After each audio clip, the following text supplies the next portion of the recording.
Le loup et le renard.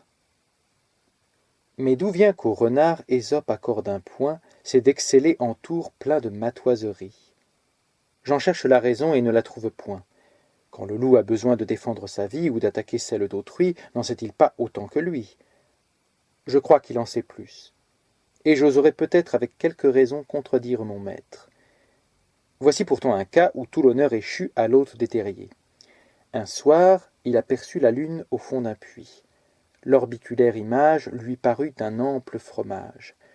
Deux seaux alternativement puisaient le liquide élément. Notre renard, pressé par une faim canine, s'accommode en celui qu'au haut de la machine l'autre seau tenait suspendu. Voilà l'animal descendu, tiré d'erreur, mais fort en peine, et voyant sa perte prochaine.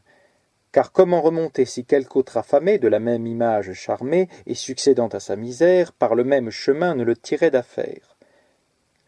2 jours s'étaient passés sans qu'aucun vînt au puits. Le temps, qui toujours marche, avait pendant 2 nuits échancré selon l'ordinaire de l'astre au front d'argent la face circulaire. Sire Renard était désespéré. Compère Loup, le gosier altéré, passe par là.